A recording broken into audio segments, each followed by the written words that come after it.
Governor, you see a risk to Texas. I want to get right into it. We have not spent a ton of time on this show. We've had a little bit with Jim Inhofe and others, but you see a risk to Texas in this cap and trade legislation. Tell us about that.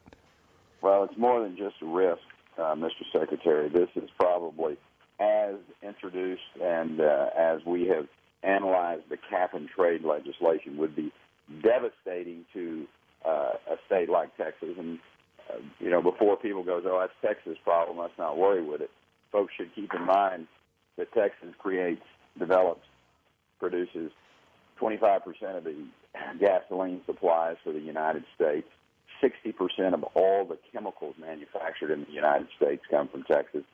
So this would be not just impacting Texas in a very brutal and economically unfeasible way, but it's also going to impact the rest of the country. When you look at the,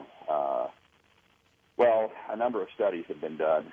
You're going to see the president himself said that electric rates would necessarily skyrocket. You'd see a 40% increase in gasoline costs.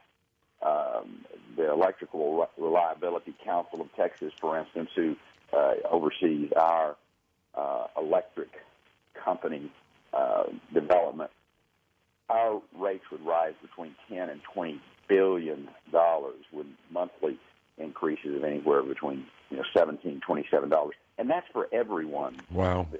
Which is what I really like to pound home, is that this isn't just the rich people who are going to be paying a tax. This is every individual. The energy industry just in Texas could see 700 plus thousand jobs be lost.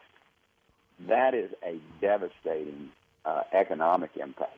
And here's the part of it, the bookend, if you will, that is just totally unacceptable and unexplainable to me, is the EPA director herself has said that if this carbon capture and trading plan were to go into effect, it would have no impact on the environment, because Brazil and China and India, the other big carbon dioxide creators, are never going to participate.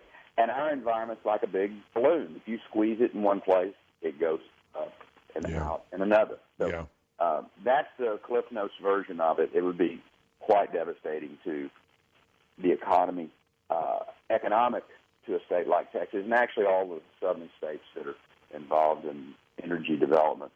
But it would also impact every American who uses any type of energy, whether it's flipping the light switch on in the house or whether it's going down and using public transportation. Cost of that going up. I'm just curious, do you think this is coincident, especially harmful, but coincident to a general public policy, which is, as you say, lacks science, but has, whatever motivation? Or do you think there's some intention here? Is this an assault on, on a red state, is this a cultural issue as well as an issue of energy, gas, and oil? Well, I certainly think that you could make a pretty good analysis that would be the case in both areas. The science is obviously not there. Right. And this is an area of the country.